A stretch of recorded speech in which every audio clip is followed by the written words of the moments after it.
Good morning. Kaway-kaway sa mga meron pang 5th anniversary fever dyan. Mapagpalang umaga sa inyo mga kapatid, gayon din po sa ating mga kapatid na nanonood sa online, dyan po sa Buklod Bahayan, sa Bacoor, Mindoro, Zambales, Villamoson, Minuyan, maging abroad. Mapagpalang umaga sa inyo mga kapatid sa Panginoon. Tayo ngayon ay naritong muli sa ating bahay panambahan. Tulad kanina, nasabi ko nga na bawat isa sa atin ay baka meron pang 5th anniversary fever. Mainit-init pa, nilalagnat-lagnat pa. Hello, kaway. Kaway po kayo, kaway. Ayan. Mapagpalang umaga sa bawat isa sa atin, mga kapatid. Hallelujah. Tayo ay nasa pangatlong Sunday. Meron pa po tayong last Sunday. Akala ko nga po last Sunday. May 4 na Sunday po tayo. Mayroon pang 30. November 30 ang November. 23 po ngayon. Ganun po ba? 16 po kasi last Sunday anniversary. Okay. Sige po. Hallelujah.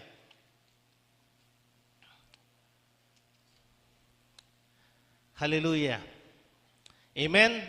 Lahat po ay nabati ko na kanina at sa umagang ito, ang banal na kasulatan ay nagpapaalaala sa bawat isa sa kahalagahan ng parental guidance sa sambahayan. Ang atin pong pamagat sa mensahe ngayong umaga, Path to a Righteous Life o landas tungo sa matuwid na buhay. Our main Bible text, matatagpuan po natin sa Proverbs chapter 1 verse 8, Magandang Balita, Biblia. Sabi niya po rito, Anak ko, dinggin mo ang aral ng iyong ama at huwag ipagwalang bahala ang turo ng iyong ina. Sa Good News Translation, sabi niya rito, GNT, My child, pay attention to what your father and mother tell you. Sabi niya. Tayo po ay yumuko at manalangin. Panginoon, pagpalain mo ang aming mga buhay sa umagang ito, Lord. Bigyan mo kami ng wisdom, ng knowledge and understanding, Lord, upang maunawaan namin ang nais mong iparating sa bawat isa sa amin, ang nais mong ipaalala sa amin, Panginoon, sa umagang ito. Bigyan mo kami ng sapat na pangunawa upang sa pamamagitan ng mga salitang ito na amin pong pagbubulay-bulayan, mabigyan namin, Lord, ng tunay na kahalagahan bilang mga Kristiyanong, pamilyadong tao, bilang mga magulang at bilang mga Kristiyanong mga anak, kung gaano kahalaga yung parental guidance, Panginoon, sa loob ng sambahayan. Tulungan mo kami, gabayan mo kami, at patuloy mo, Lord, pagpalain ang bawat isa sa amin, na bigyan mo kami ng pangunawa at magamit namin ito, Panginoon, sa pag-a-apply namin sa aming mga anak, kung paano sila bigyan ng maayos na pamumuhay bilang isang kabataang Kristiyano.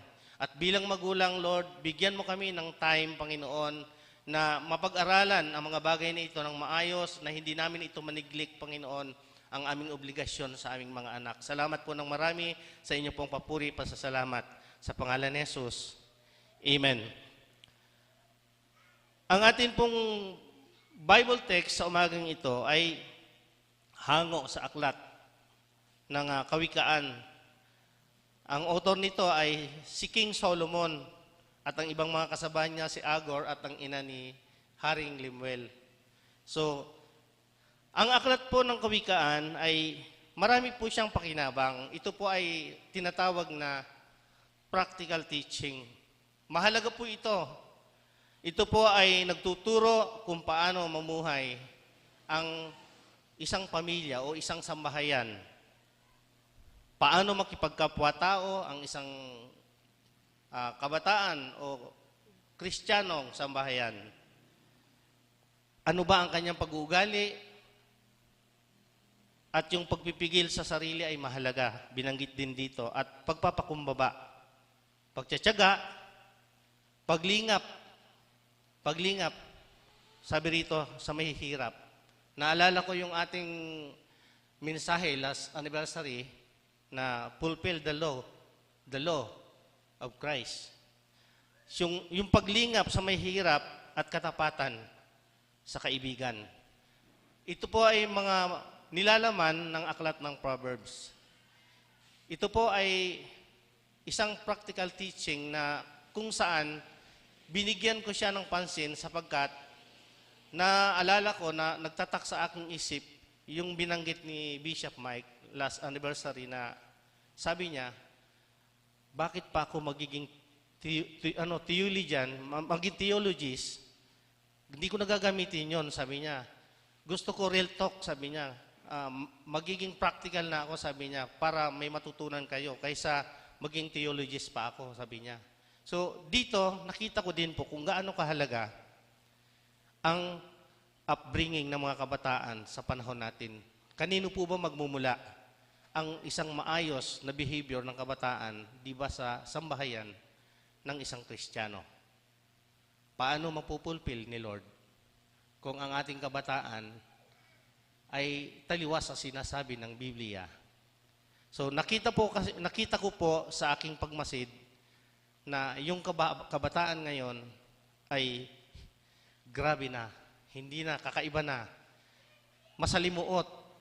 Na-experience po ng isang katulad ko na church leader, habang ako ay nagmamaniho, biglang tumawid ang estudyante ng kalayaan, nang walang tingin-tingin. Buti na lamang po malakas ang preno ng aking motorcycle at nagbusina ako. Tapos alam niyo po, munti ko na siya masagasaan, pero ang response niya, hindi siya nagsorry. Ang sabi niya, minura niya pa ako in English. So, sabi ko, ganito. Kung ganito ang mga kabataan ngayon, ma-adapt ito ng mga kabataan, ng mga church people. Kung hindi magagampanan ng kanilang mga magulang ang kanilang rule o obligation sa kanilang mga anak. Diretso po tayo sa mensahe sa umagang ito. Pinapaalalahanan po tayo ng banal na kasulatan, hindi lamang po ang mga kabataan, hindi lamang po ang mga tatay, hindi po ako perpektong tatay na katulad ng ilan sa atin. Subalit, nais tayong paalalahanan sa aral na ito ng isa sa pinakamatalinong tao na nilikha ng Diyos, si King Solomon. Hallelujah! Sabi dito in Proverbs, chapter 1, verse 8, sabi niya, the child should listen to their father's instruction and not neglect their mother teaching, because parental guidance is essential for wisdom and successful life. Sabi niya, it's emphasized the importance of heeding parental advice, which is presented as source of wisdom and a graceful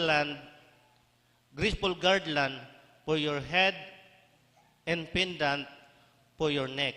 Sabi rito, this verse serves as a foundational principle for life of righteousness, and the instruction is symbolic of honoring God's wisdom through parental figures. Hallelujah! Kung mapapansin po natin dito sa verse 7, gusto ko siyang basahin in Proverbs chapter 1 verse 7. Unang-unang binanggit dito sa verse 7, ang paggalang at pagsunod kay Yahweh ay simula ng karunungan, ngunit walang halaga sa mga mangmang ang aral at mga saway. Sabi rito sa verse 7. At dito pagdating po ng verse 8, anak ko, dinggin mo ang aral ng iyong ama at huwag ipagwalang bahala ang turo ng iyong ina. Sapagkat, verse 9, sapagkat ang mga iyon ay parang kuruna sa iyong ulo, parang kwintas na may dalang karangalan. Sabi niya. So, yun daw pong pakikinig o pagsunod ng bawat kabataan sa kanilang magulang, sa tatay at sa nanay, ay nagsisimbolo po sa isang magandang korona at isang napakagandang necklace o kwintas. So, ano pong ipinipresent nito? Di ba? Kapag ka pala yung isang kabataan ay nakikinig sa kanyang magulang, yung kanyang aura, yung kanyang itsurang panlabas, nagiging ano siya, yung maganda, yung outlook niya maganda. So nagiging maganda siya. Kasi yun po yung sinasabi nung kuruna, nung putong na kuruna at kwinta sa liig. Di ba, nagbibigay yun ng extra appearance sa bawat tao kapag ka meron kang mga nakaano dito. Di ba, Pastor? So, yun po yung nais na ipaabot ni Solomon na kapag ka ang isang tao ay nakikinig, meron siyang ganon na katangian bilang isang kabataan na kapag siya ay sumusunod, meron talaga itong, kumbaga sabi niya doon, benefits. May benepisyo. May benepisyo ka na matatanggap. Subalit, sabi niya dito, sa verse 10, sabi niya, aking anak, sakali mang akitin ka ng mga makasalanan, huwag kang papayag, tanggihan mo sila. 11, kung sasabihin nilang halikat tayo ay mag-abang, bilang katuwa ay daluhungin ang mga walang malay. 12, at sabi rito, sila'y ating dudumugit walang awang papatayin at sila ay matutulad sa patay na ililibing. 13, ating sasamsamin ang lahat nilang kagamitan, bahay natin mapupuno ng malaking kayamanan. So, ito po yung consequences kapag ka ang isang kabataan ay hindi nakikinig sa kanilang mga magulang. Isa nga po sa dahilan, kaya nag-pray ako sa Lord, sabi ko, paano mapupulfill yung the law of Christ sa buhay ng mga kabataan kung ganito na pala ang kabataan ngayon. At kapag hindi naging aware ang mga magulang, maging ang kanilang mga kabataang anak na lumalabas dyan sa labas na yan, maano sila, ma-absorb nila yung ganong katangian ng mga kabataan na sa kasalukuyan ay napapabayaan ng kanilang mga magulang. So, tuloy po tayo sa atin pong paksa. Dito po sa ating pinag-aaralan, sabi dito, letter A, listen to your parents. The verse is a direct command for a son to listen to his father and not abandon his mother's teaching. Ito yung binigay na paalaala ni King Solomon sa kanyang anak. At ayon dito sa 2 Chronicles ay ginamit niya ang my son ng almost 23 times. Yung my son, na word my son, ginamit niya ng almost 23 times. At sa 2 Chronicles chapter 1 verse 10, makikita natin na ito ay paulit-ulit niyang binanggit. Amen? Letter B, value of parental wisdom.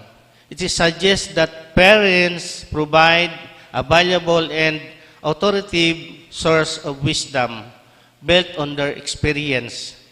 Mahalaga, sabi niya, binigyan din pansin dito ni Solomon na mahalaga din sa mga magulang, marami tayo ditong mga kananayan, katatayan na Kristiyano, yung karanasan natin bilang mananampalataya. Kasi ito rin yung ibibigay natin sa ating mga anak. Ito ipapamana natin yung good moral and character na namana natin sa ating ding mga magulang. O tinuro sa atin, kung hindi man sa ating magulang, may nagturo sa atin.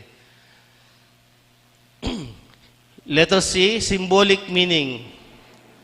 In a deeper sense, honoring parents' teaching is also seen as honoring God's authority and wisdom, as parents are often symbolic of God the Father. Hallelujah.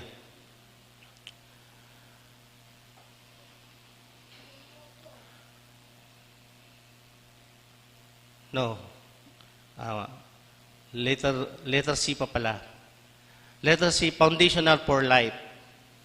Sabi rito, this obedience is presented as crucial first step in parenting for life and is foundational principle for gaining wisdom.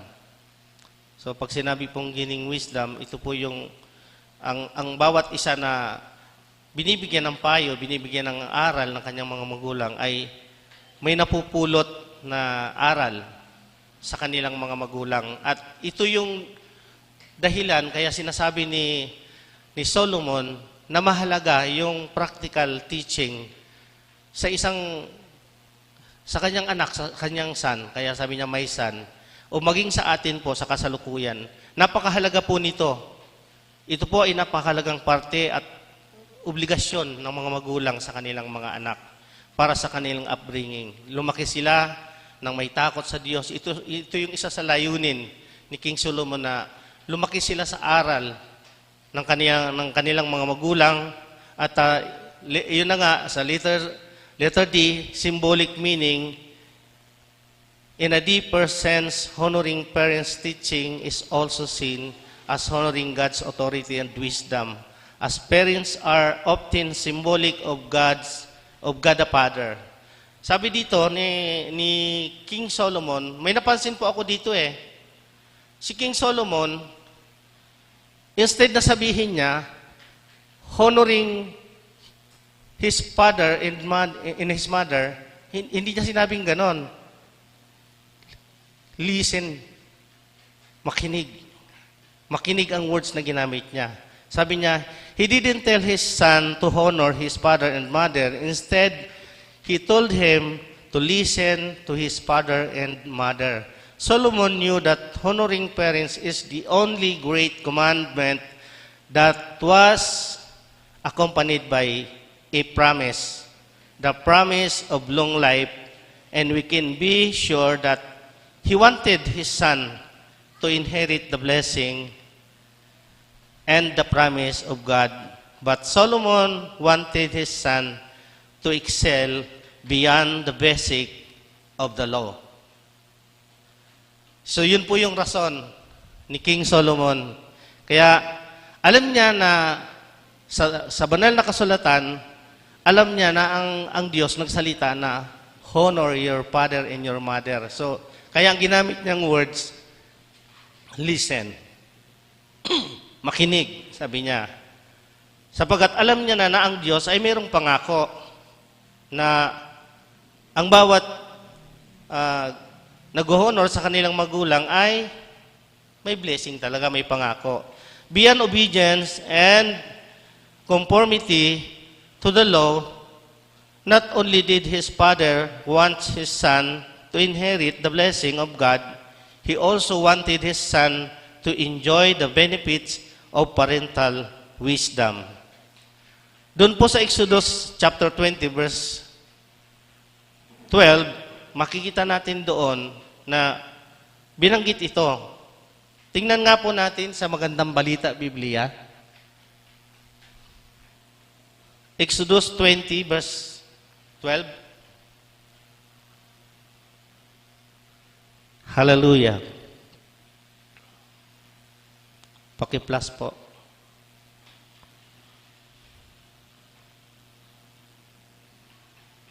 Ayan. Meron pala ako sa halap. Respect your father and your mother so that you may live a long time in the land that I am giving you. Yan po yung pangako ng Diyos. Kaya dito, mas binigyan ng pansin ni King Solomon na gamitin yung word na listen. Kasi may sinabi na ang Lord na yung pag-honor mo sa yung o pag-respect mo sa iyong mga magulang ay meron ng nakalaan para sa iyo ang Diyos. So dito sabi niya, instead he told him to listen his father and mother. King Solomon knew the honoring parents is the only great commandment that was accompanied by promise, the promise of long life. Amen? So sa Deuteronomy chapter 5 verse 16, makikita din po natin doon na ganun pa rin, the same pa rin po yung sinabi. At alam po yon ni King Solomon. At dito po sa ating pong paksa, sabi niya, no matter the age or gender, every child would do well to learn the wisdom of Proverbs chapter 1 verse 8. Pursue the blessing of God by honoring father and mother ay given na po yan. In Ephesians chapter 6 verse 2 and 3 ay makikita po natin doon na mayroon ding pangako ang Diyos, di ba? Kung babasahin po natin yon, nandoon ganun, the same po rin yung pangako ng Diyos. Ayan po, ang sabi din po dyan, respect your father and mother is the first commandment that has a promise added so that all may go well with you and you may live a long time in the land. So, parehas din po siya, di ba? So, then go on to pursue, sabi niya, the wisdom of God by honoring father and mother requires attendance in some capacity. Hallelujah. Sabi niya, merong mga ano siya dito, merong mga parang questioning, o questioner, o tanong, sabi niya. Honoring father and mother can be accomplished by respectfully and quietly walking away from a potential conflict. Sabi niya dito. While hearing father and mother can only be accomplished by respectfully and quietly standing before them.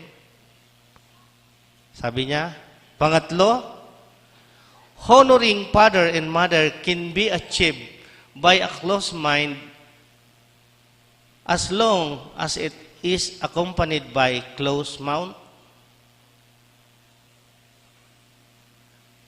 Now, pang-apat, while hearing the father and mother can only be achieved by open ears and open mind, it is possible to honor father and mother without having any interest in their instruction or input.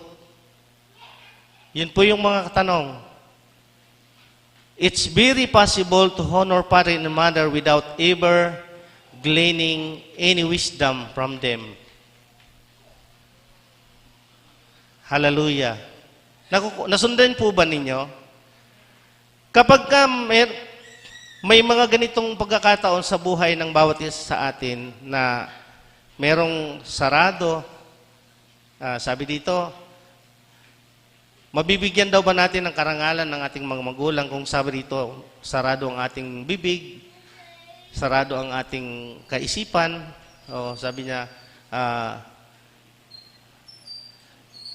sabi rito, ma-achieve lang daw po natin kung meron tayong open ears and open mind.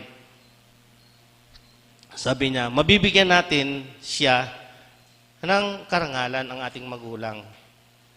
Hallelujah. At kapag nabigyan natin siya ng karangalan, ang ating magulang, mabibigyan din natin ng karangalan ang ating Panginoon. Amen po ba? So, vice versa. Dito po, as a father, nakita ko po yung practical teaching na tinuturo ni King Solomon na dapat ito ay nag-ooperate sa loob ng sambahayan. According to the author, God is the source of wisdom. Kung wala daw po tayong kakayanan, wala tayong karunungan, humingi tayo sa Diyos. Bakit niya po nasabi? According to James chapter 1 verse 5, di ba sabi roon, humingi kayo. Kung kayo'y kulang sa karunungan, humingi kayo sa Diyos at kayo ay kanyang bibigyan. Kaya po ito nasasabi ni King Solomon dahil nung tinanong siya ng Diyos kung ano ang kanyang kailangan, ang anong gusto niyang pagpapalang ibibigay sa kanya, di ba humiling po siya ng karunungan.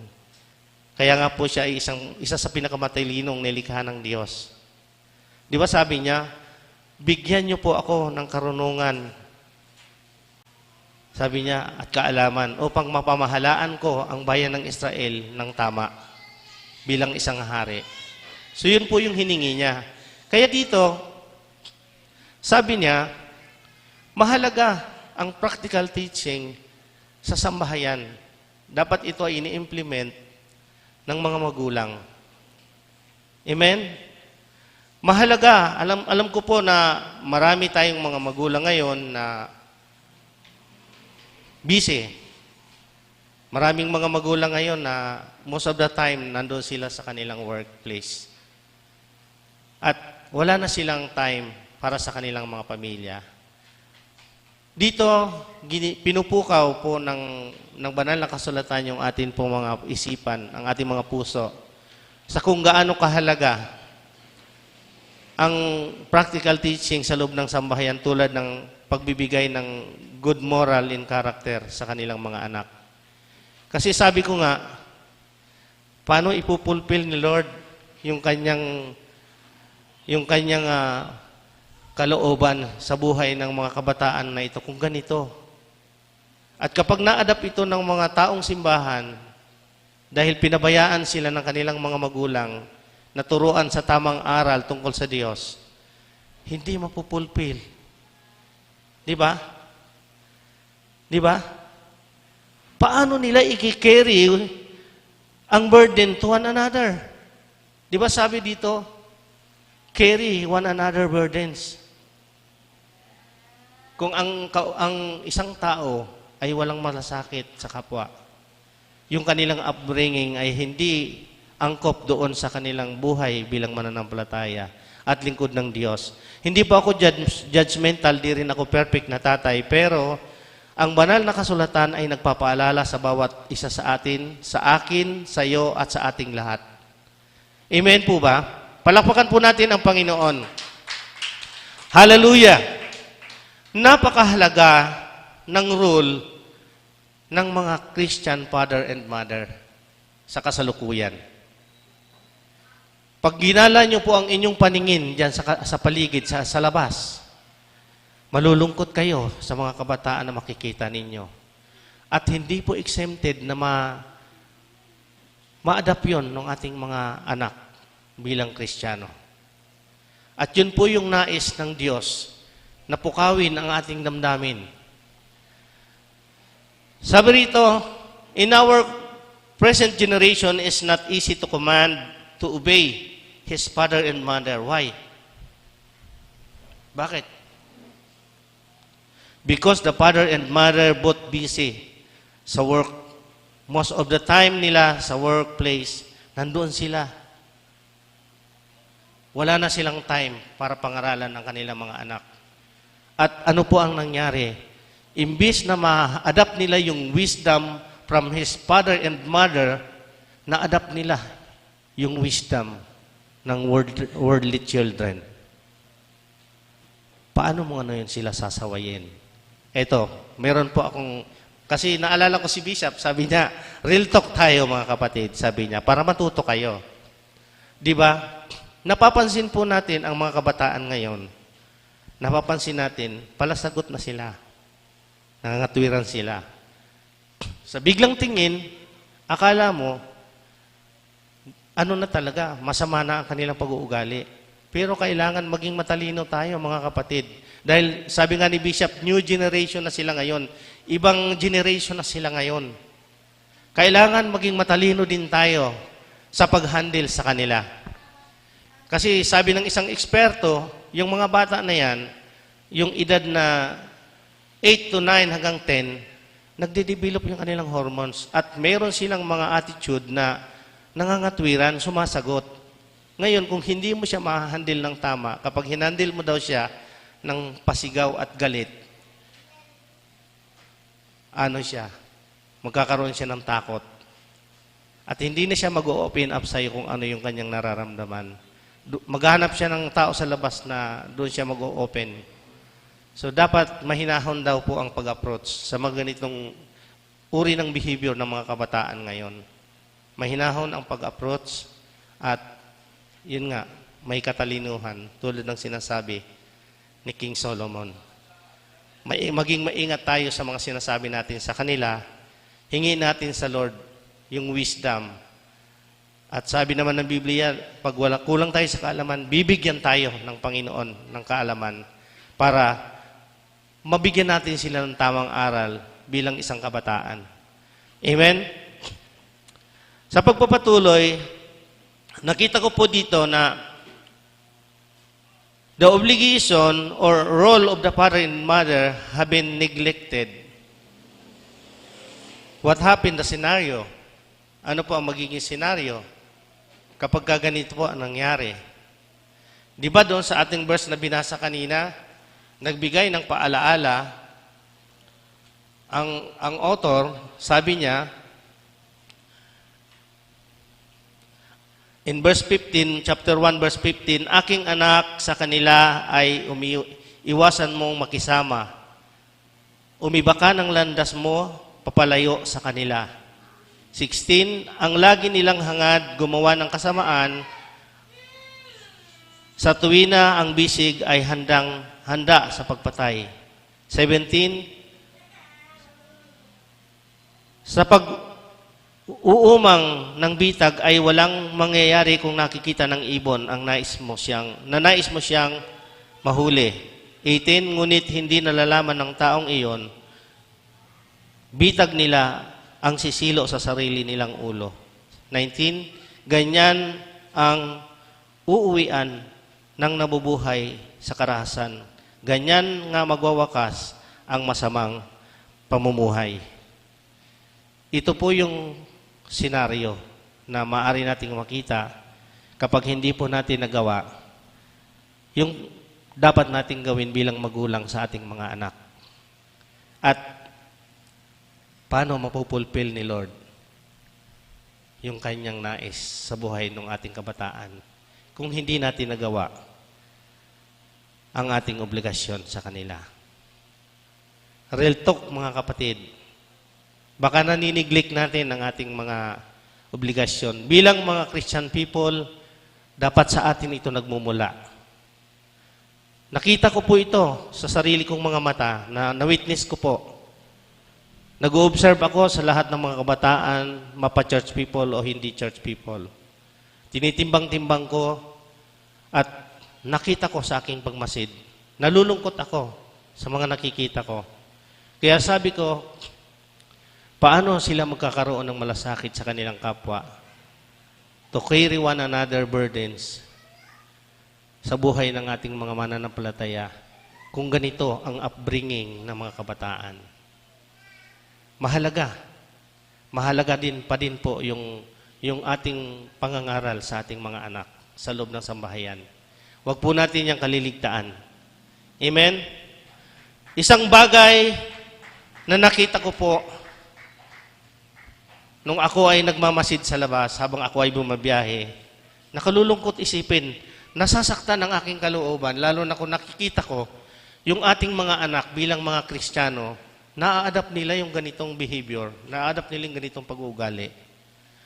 Paano ipupulfill ni Lord yung kanyang plano sa kanilang mga bubuhay kung ganito na wala na silang respeto sa mga nakatatanda sa kanila, sa kanilang ama, sa kanilang ina. Di ba, mga kapatid? Malayo.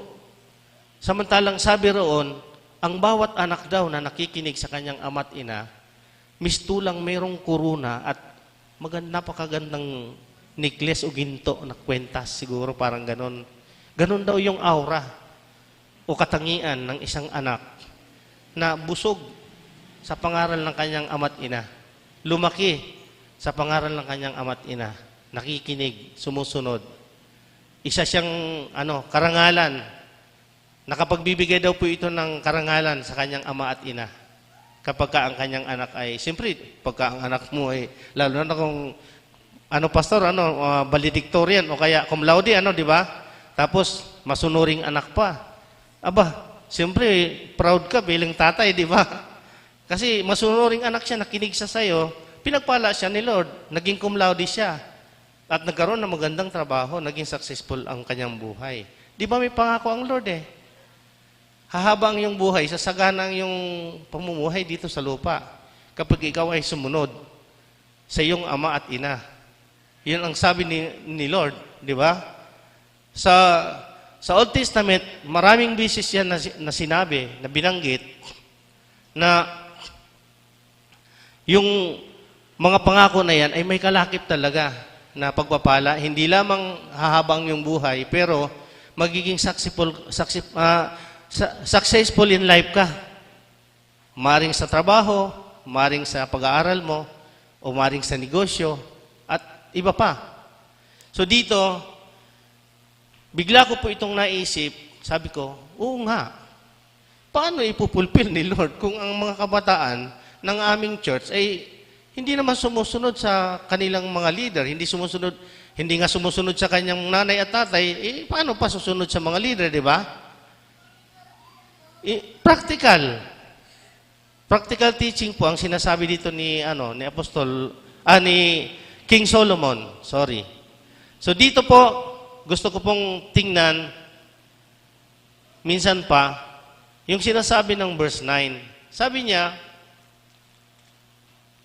para magkaroon po kayo ng view, sapagkat ang mga iyon, sabi niya, yung pakikinig daw sa aral ng ama at ng ina, sapagkat ang mga iyon ay parang korona sa iyong ulo, parang kwintas na may dalang karangalan.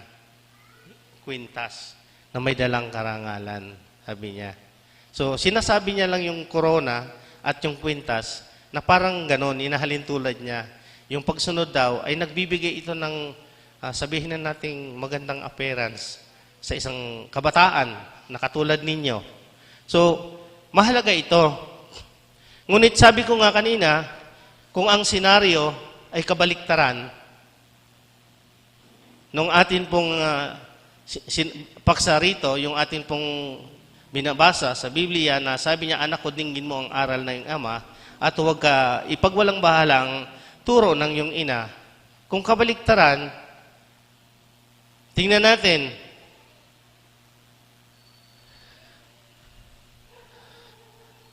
Second Corinthians. Oh no. Second Timothy.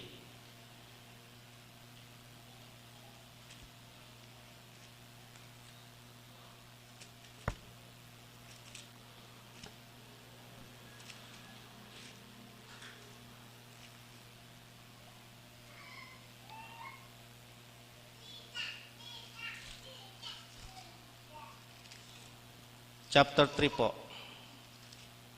Timothy chapter 3. 1 to 9. Sabi rito, kung ang senaryo po ay ganito, mga kapatid, dapat mong malaman sa mga huling araw ay magkakaroon ng kahirapan, ang matao ay magiging makasarili, sakim sa salapi, palalo, mapagmataas, mapagsamantala, suwail sa magulang, walang utang na loob at lapastangan sa Diyos. Sila'y magiging malupit, walang habag, mapanirang puri, marahas, mapusok, at namumuhi sa mabuti. Sila'y magiging mga taksil, pabaya, mayabang, mahilig sa kalayawan, at walang pag-ibig sa Diyos. Sila'y magkukunwaring makadiyos, ngunit hindi naman nakikita ang kapangyarihan nito sa kanilang pamumuhay. Iwasan mo ang gayong uri ng mga tao.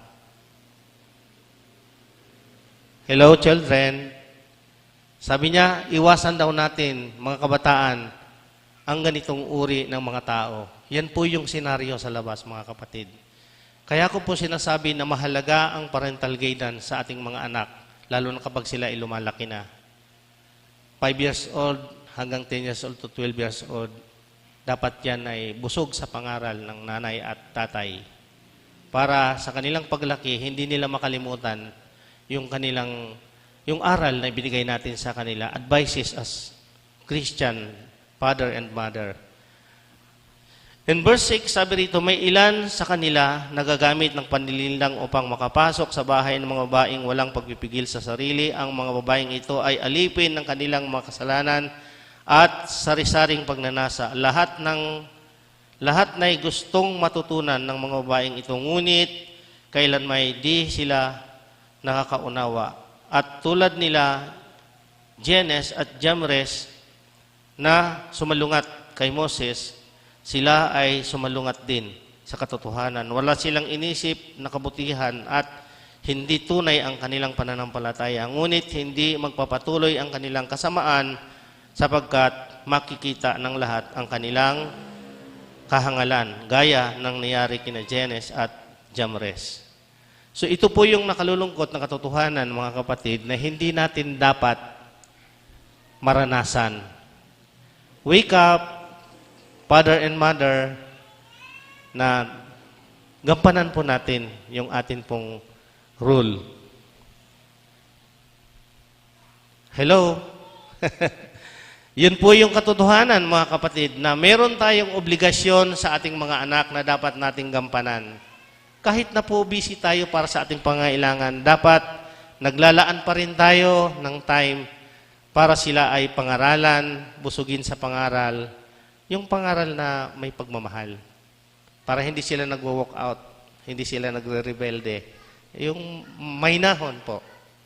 Yung ganun po yung pag-approach sa mga kabataan ngayon. Hindi na po tulad ng dati, yung panahon namin nila Bishop.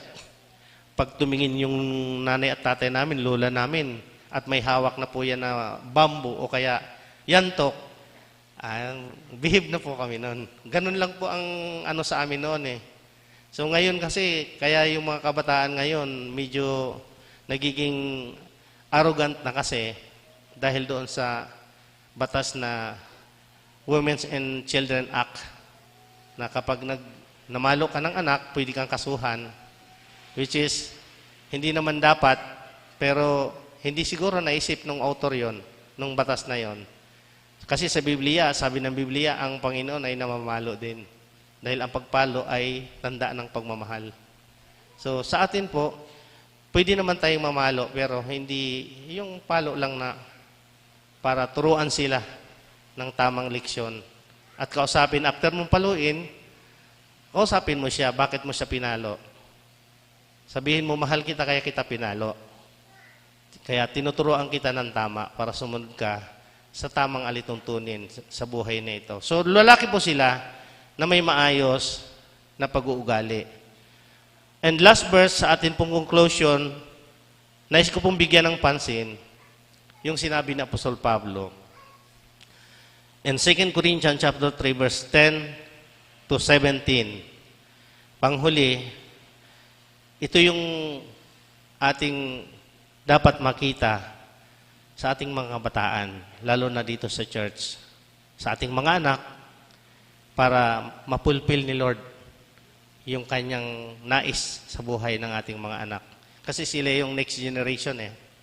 Sabi rito, in 2 Timothy chapter 3, verse 10 to 17, ngunit sinunod mo ang aking turo sa iyo, ang aking ugali at layunin sa buhay. Tinularan mo ang aking pananampalataya, pagtitiyaga, pag-ibig at katapatan. Nasaksihan mo ang mga pag-uusig at paghihirap na dinanas ko sa Antioquia, Iconio at Lystra. Napakahirap ng dinanas ko, ngunit sa lahat ng iyon, iniligtas ako ng Panginoon. Gayon din naman ang lahat ng nagnanais mamuhay ng matuwid bilang tagasunod ni Kristo Jesus ay daranas ng pag-uusig, samantalang ang masama ay lalong magpapakasama, sabi rito, samantalang ang masasama ay lalo namang magpapakasama at ang manlilinlang ay lalong malilinlang at sila man ay malilinlang din, ngunit ikaw magpatuloy ka sa mga aral na natutunan mo at matibay mong paniwalaan sapagkat kilala mo ang mga nagtuturo nito sa iyo. Mula pa sa pagkabata ay alam mong ang banal na kasulatan ay nagtuturo ng daan ng kaligtasan sa pamamagitan ng pananampalataya kay Kristo Jesus. Ang lahat ng kasulatan ay kinasihan ng Diyos at nagagamit sa pagtuturo ng katotohanan, sa pagtatama, sa mamaling katuruan, sa pagtutuwid sa likong gawain at pagsasanay para sa matuwid na pamumuhay, upang ang lingkod ng Diyos ay maging karapat-dapat at handa sa lahat ng mabubuting gawain. Amen? Palakpakan natin ang Panginoon. Ito yung katangian ng isang mga kabataang lingkod ng Diyos na nais ng Panginoon na ipulpil niya. Fulfill the law of Christ. So dito, kapag ito po yung katangian na taglay ng ating mga kabataan at nagampanan natin bilang mga magulang ang ating rule sa kanila, yung walang sawa tayong nagpapaalala sa kanila, kasi likas na sa kanila yung pagiging makulit, matigas ang ulo, likas na sa kanila yon. Pero dapat wag tayong mahinawa. Sabi nga ng mga tatanda nung 80s, para daw tayong mga sirang plaka paulit-ulit. Yun po yung kasabihan ng mga kabataan nung 80s. Kasi yung mga nanay, ganon sila ng ganon sa mga anak nila. So, ang sabi ng mga kabataan, yung nanay daw nila, parang sirang plaka paulit-ulit. Alam niyo po ba kung anong istorya nung sirang plaka? Kasi yung plaka po nung araw, wala pa pong cassette tape noon. Yung music po noon, umiikot na ganyan, meron siyang kulay itim na manipis, ang tawag po doon plaka. So, lahat ng song, nandun siya naka-upload, nakalagay sa roon. Kung 80 song yon o 1,000 song, nandun lahat yun sa isang malaking plaka. So, kapag kasira na po yun, yung plaka, tumatalon po yung karayom. Hindi niya na nadadaanan yung ibang songs. So, tumatalon siya. Kaya sabi ng mga kabataan nung 80s, ang mga nanay daw parang sirang plaka. Amen po ba? Mga kapatid, sa umagang ito, ang banal na kasulatan ay parating nagpapaalala sa bawat isa sa atin na ang aral ng Ama at ng Ina ay napakahalaga. Hindi ito upang tayo ay pahirapan, hindi ito upang tayo ay bigyan ng masalimuot na pamumuhay, kundi upang sa atin pong pag-matured, sa ating paglaki, ito ay maging gabay natin. Maging maayos tayong makipagkapwa-tao, maayos ang ating pag-uugali sa ating kapwa. At kapag ganito ang ating pag-uugali, mapagpakumbaba, matiisin, matyaga, ito yung nais ng Lord na kanyang babalikan. Ito yung nais ni Lord na ipulpil niya yung kanyang plano sa buhay ng bawat isa sa atin. Ito yung attitude, ito yung pag-uugali na dapat madatnan ng Panginoon sa kanyang muling pagbabalik. Tumayo pong lahat tayo at tayo umawit sa Panginoon. Yung panghuling worship, awitin natin.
Lahat ng awit sa mundo, di kayang ilarawan ang kadakilaan mo.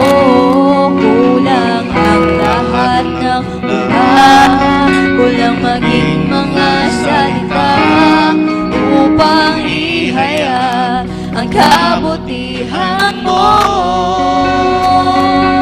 Wala kang katulad, wala nang higit sa'yo, wala kang katulad, wala nang mapantay sa'yo.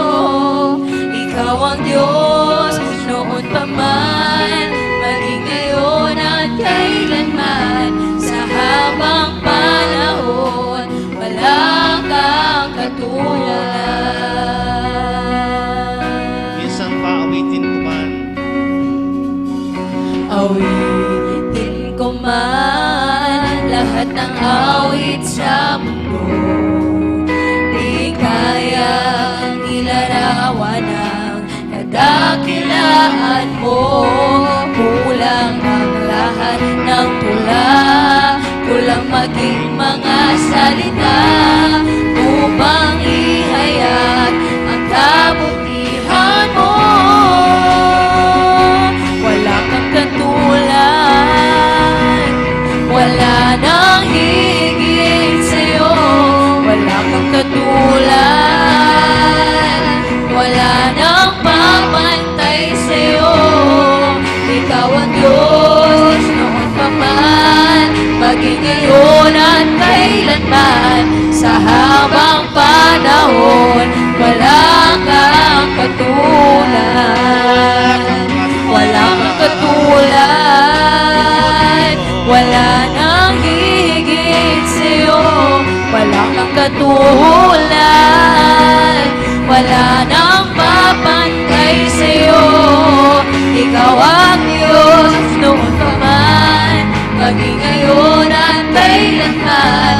Sa habang panahon, wala kang katulad. Sa habang panahon, wala kang katulad.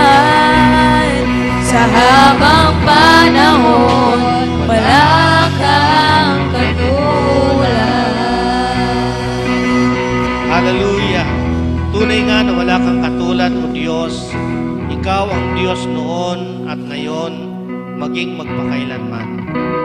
Hallelujah! Hallelujah! Salamat po, O Diyos, sa pag-remind mo, Panginoon, sa bawat isa sa amin na mahalaga ang role ng aming sambahayan, ang Ama, ang Ina, at ang aming tungkulin na pangaralan sa aral ng iyong mga banal na salita sa Biblia, ang aming mga anak. Na ito'y aming busugin sa aming mga pangaral, palakihin ng may banal na takot sa iyo, Panginoon. Upang sila, Lord, ay maging makarapat-dapat, maging huwarang mga anak, at mabuting mga anak sa hinaharap.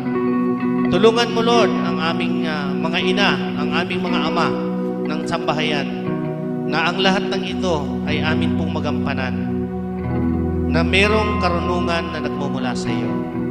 Tulungan mo kami at bigyan ng pangunawa, O Diyos, sa aming dapat gawin upang may handle namin ng tama ang new generation children, Panginoon, na kapiling namin sa kasalukuyan. Tulungan mo kami, Panginoon, at bigyan ng wisdom and understanding, Lord, na sila ay mabigyan ng tamang parental guidance, Panginoon, habang sila ay lumalaki. Bigyan mo kami, Panginoon, ng sapat na karunungan, kaalaman na nagmumula sa iyo upang sa amin pagtuturo sa kanila, sa aming pagtutuwid sa kanila, lumaki sila na magiging mababait na bata, masunuring bata, magalang sa kapwa, mapagmahal sa kapwa, at naroon ang pagmamalasakit sa lahat ng mga taong nangangailangan. Bigyan mo kami, Panginoon, ng katyagaan, ng kasipagan, upang ang lahat ng ito ay aming magampanan sa aming mga sambahayan. Ano man, Lord, ang aming mga pagkukulang sa aming sambahayan, patawarin mo kami, Panginoon. Tulungan mo kami, O Diyos, na minsan pa ay may sa katuparan namin ang mga bagay nito para sa aming mga kabataan, upang sila, Lord, ay lumaki na may banal na takot sa inyo, Panginoon.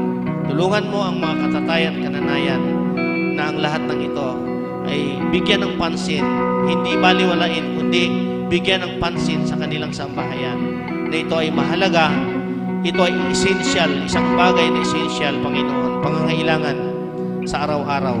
Tulungan mo ang bawat isa. Sa inyo ang papuri, sa inyo ang pasasalamat. Sa pangalan ni Jesus, ang lahat po ay magsabi ng Amen. Makakaupo po muna ang bawat isa.